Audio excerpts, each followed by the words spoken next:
धन्यवाद श्वेता। सभी को नमस्कार। आज के इस हनुमानगढ़ के रत्न भव्य कार्यक्रम में मैं आप सबका पूरे फर्स्ट इंडिया परिवार की तरफ से बहुत बहुत स्वागत करता हूं, अभिनंदन करता हूं।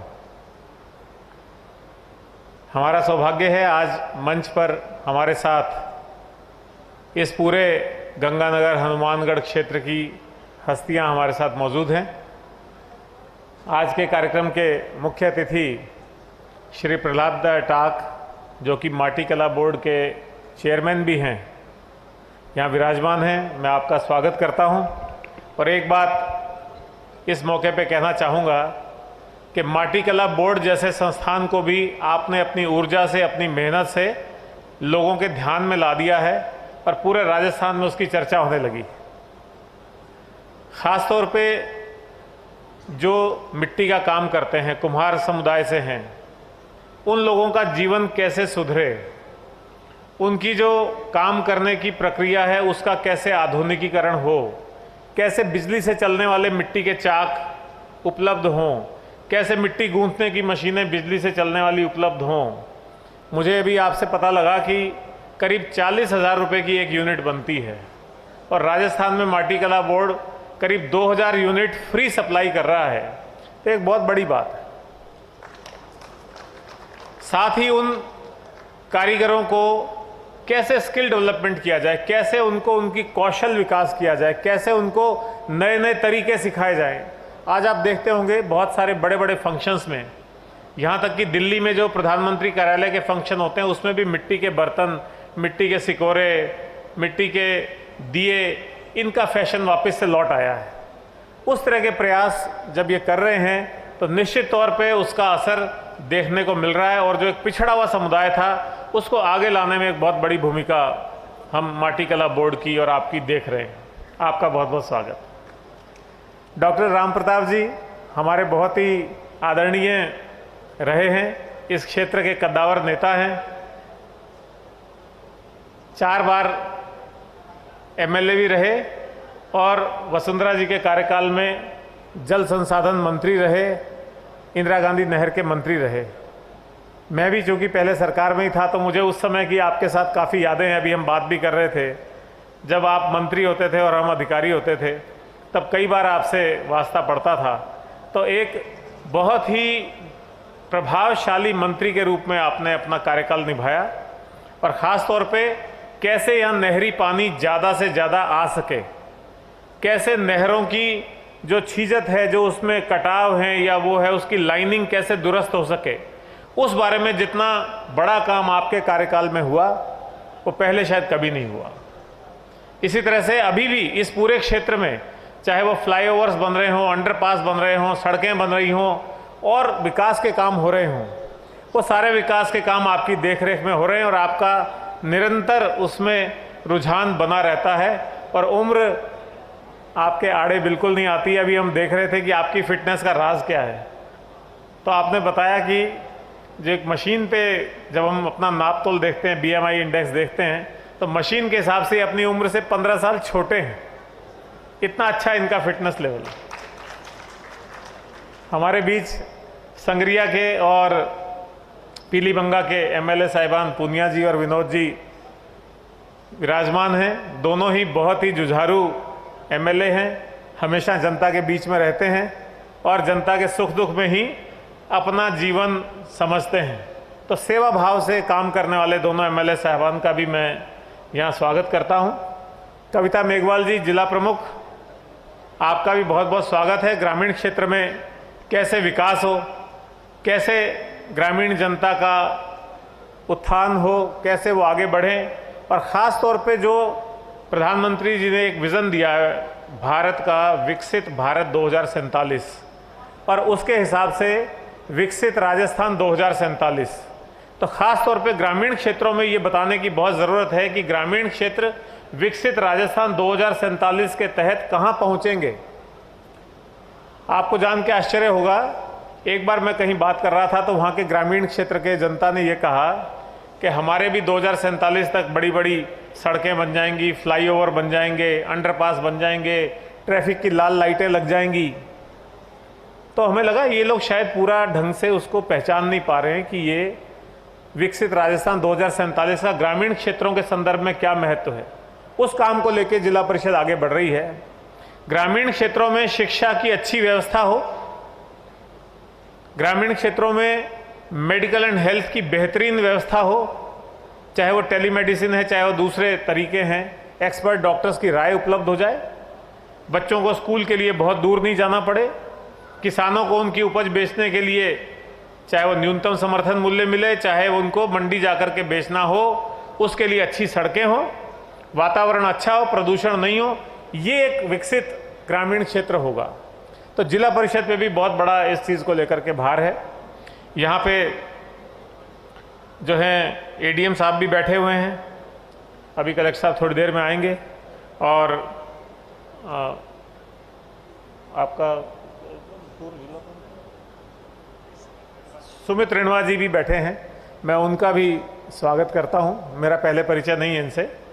तो इसके अलावा आज जो बाकी सारे हनुमानगढ़ के महानुभाव यहाँ विराजमान हैं, और ख़ास तौर पे जिन लोगों को हनुमानगढ़ के रत्न अवार्ड मिलने वाला है, जिन लोगों ने स्वार्थ से पहले परमार्थ को रखा, जिन्होंने अपने जीवन से पहले दूसरों के जीवन में बेहतरी लाने, परिवर्तन लाने का प्रयास किया, आज हम उनका यहाँ सम्मान करने वाले हैं। मैं उन सब का भी बहुत बहुत स्वागत और अभिनंदन करता हूँ।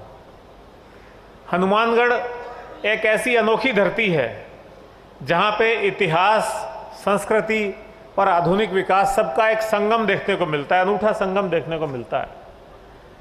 यहीं पे सिंधु घाटी सभ्यता का प्रमुख केंद्र रहा। कालीबंगा में जो खुदाई हुई, उससे लोगों को मालूम चला, पूरे विश्व को मालूम चला कि यहाँ हजारों साल पहले भी हल चला करके खेती होती थी। कालीबंगा की जो खासियत है इस खुदाई की, वो खासियत ये है कि यहाँ पे ऐसे प्रमाण मिले हैं कि लोग यहाँ पहले से खेती करते थे, और वो खेती भी हल चला करके करते थे। और उस क्षेत्र को और विकसित करने की मैं समझता हूँ अभी आवश्यकता है। लेकिन ये इतनी महत्वपूर्ण भूमि है, जो घग्गर नदी है इसको कहते हैं, वेदों में जिस सरस्वती नदी का उल्लेख मिलता है, ये शायद वही नदी है। तो इतना शानदार, इतनी पवित्र पावन धरती पे, और यहाँ के जो लोग हैं उनमें जो कर्मठता है, उनमें जो मेहनत है, उनमें जो सादगी है, उसकी मिसाल पूरे राजस्थान में दी जाती है। यहाँ के किसान, उनकी वजह से ही आज जो हनुमानगढ़ में धान की खेती शुरू हुई है, और इसको राजस्थान का धान का कटोरा कहते हैं। कल मैं गंगानगर में कह रहा था, गंगानगर को अन्न का कटोरा कहते हैं और हनुमानगढ़ को धान का कटोरा कहते हैं। तो धान की खेती आसान नहीं है। धान की खेती यहाँ होने लगी, इतना पानी हो गया। इसके अलावा बाकी चाहे आप गेहूं लें, सरसों लें, नरमा लें, मूंग लें, गन्ना लें, और इस तरह की कॉमर्शियल क्रॉप्स लें, उस सब में हनुमानगढ़ का अपना एक नाम है, अपनी एक छवि है। हनुमानगढ़ एक ऐसी जगह है जहाँ पर्यटन को ले लीजिए, अकूत संभावनाएं हैं, चाहे वो कालीबंगा हो, चाहे वो भटनेर का किला हो। उद्योग को ले लीजिए, फूड प्रोसेसिंग यूनिट्स का अकूत संभावना है, खूब उद्योग यहाँ लगाए जा सकते हैं। तो पर्यटन यहाँ आ सकता है, उद्योग यहाँ आ सकता है। और अब सोलर पावर के लिए हनुमानगढ़ की बात होने लगी है, और आने वाले समय में आप देखेंगे कि सोलर पावर के बड़े बड़े संयंत्र हनुमानगढ़ में लगने लगे हैं। तो ऐसी पावन धरती, और ऐसी उपजाऊ धरती, और ऐसी पोटेंशियल धरती, उसके आप निवासी हैं। मैं आप सबको इस बात के लिए बधाई देता हूं। और आज जो एक कार्यक्रम है यहाँ, उस कार्यक्रम के पीछे एक सोच है, एक मकसद है। उस कार्यक्रम में हम चाहते हैं कि जो लोग अच्छा काम कर रहे हैं, समाज सेवा कर रहे हैं, लोगों के जीवन में बदलाव लाने का काम कर रहे हैं, पिछड़े हुओं को आगे लाने का काम कर रहे हैं, उन लोगों को हम यहाँ सम्मानित करें, उनको प्रेरित करें, और उनको देख करके इसी क्षेत्र में काम करने वाले और लोग भी प्रेरित हों, ताकि समाज में जिन लोगों को ज़रूरत है, जो पिछड़े हुए हैं, उनको भी आगे लाए जाने का काम किया जा सके। एक और मुहिम हमने चलाई है, हरित राजस्थान की मुहिम। प्रदेश में इस साल मानसून में राज्य सरकार ने मुख्यमंत्री जी के अगुवाई में 10 करोड़ पौधे लगाए हैं। बहुत बड़ा फिगर है। अब इन पौधों का संरक्षण करना आपकी, हमारी सबकी जिम्मेदारी है। इसी में थोड़ा सा अपना सहयोग देते हुए हमने एक मुहिम शुरू की है कि हम जितने भी पेड़ लगाते हैं, पौधे लगाते हैं, उनमें फलदार पेड़ भी होने चाहिए। लगभग 50% पौधे अगर हम फलदार लगाते हैं, और ख़ास तौर पे कच्ची बस्तियों के इलाके में, पिछड़े हुए इलाकों में, जहाँ एजुकेशनल इंस्टीट्यूट हैं, स्कूल हैं, कॉलेज हैं, उनके कैंपस में, कच्ची बस्तियों के आसपास जो छोटे मेडिकल एंड हेल्थ के चिकित्सा के जो डिस्पेंसरी हैं, क्लिनिक हैं, उनके क्षेत्र में, आंगनबाड़ी केंद्रों में, उनमें अगर हम फलदार पौधे लगाएंगे तो अगले आने वाले 3-4 साल में वहाँ इतना फल होगा कि उन ज़रूरतमंदों को उसका जो पोषण है, उसके जो पोषक तत्व हैं, वो उनको मिल सकेंगे और उनकी हेल्थ भी अच्छी रह सकेगी। इसी तरह से एक और मुहिम हमने चलाई है युवा लोगों को आगे लाने के लिए, और हम हर महीने youth icon of the month 18 से 35 साल के ऐसे युवा, चाहे वो लड़का हो लड़की हो, जो समाज सेवा में अच्छा काम कर रहे हैं, उनको youth icon of the month का अवार्ड देते हैं। उसमें एक इलेक्ट्रिक स्कूटी देते हैं, उनका इंटरव्यू करते हैं, अखबार में उनके बारे में छापते हैं, चैनल में आधे घंटे का कार्यक्रम उनकी पूरी जीवनी पे बनाते हैं। तो ये कुछ पहल हम लोगों ने की है। मैं समझता हूँ उसमें आप लोग भी अपना सहयोग देंगे। यहाँ के भी जो युवा इस काम में जुटे हुए हैं आगे आएंगे। एक इसी तरह से गौ संरक्षण और गौ संवर्धन का काम भी फर्स्ट इंडिया चैनल ने अपने हाथ में लिया है, सहयोग कर रहे हैं। उसमें भी हम जितनी भी गौशालाएं हैं उनको हम अपना सहयोग देते हैं, उनको आगे लाते हैं, उनकी बात सरकार तक पहुंचाते हैं। अभी हाल ही में हमने जोधपुर में गौ सेवा गौ संरक्षण का कार्यक्रम किया था, और जो लोग गौ पालन के क्षेत्र में अच्छा काम कर रहे हैं उनको सम्मानित भी किया था। कुल मिला के फर्स्ट इंडिया जो न्यूज़ चैनल है और जो फर्स्ट इंडिया मीडिया समूह है, जिसमें एक अंग्रेजी अखबार भी है फर्स्ट इंडिया नाम से, एक हिंदी अखबार है सच बेधड़क नाम से, और एक OTT प्लेटफॉर्म है जहां आपके मनोरंजन की आवश्यकताएं पूरी होती हैं, फर्स्ट इंडिया प्लस, ये सारे मिलकर के कुछ ना कुछ सामाजिक परिवर्तन लाने की चेष्टा कर रहे हैं। कुछ ना कुछ ऐसा प्रयास कर रहे हैं कि हम अपनी सामाजिक भूमिका निभाएं और लोगों को अपने साथ जोड़ें, और लोगों की आवाज़ सरकार तक पहुंचे, और सरकार की अच्छी योजनाओं, अच्छी नीतियों, अच्छे कार्यक्रमों की जानकारी लोगों तक पहुंचे, ताकि जिन लोगों के लिए वो योजनाएं बनी हैं, जिन लोगों के लिए वो नीतियां बनी हैं, कार्यक्रम बने हैं, उनको उसका लाभ मिल सके। तो हम एक तरह से आम जनता और सरकार के बीच एक सेतु का, एक पुल का काम कर रहे हैं। और मैं समझता हूं कि इसमें आप सब लोग अपना सहयोग देंगे, आप सब लोग इसमें जुड़ जाएंगे तो ये काम और तेज़ी से होने लगेगा। फर्स्ट इंडिया की जो पूरी टीम यहाँ मौजूद है, चाहे वो यहाँ कपिल हैं, चाहे गंगाधर के सियाग हैं, चाहे हमारे रेजिडेंट एडिटर यहाँ बैठे हैं लक्ष्मण राघव हैं, सभी लोग इस काम में एकजुट हैं।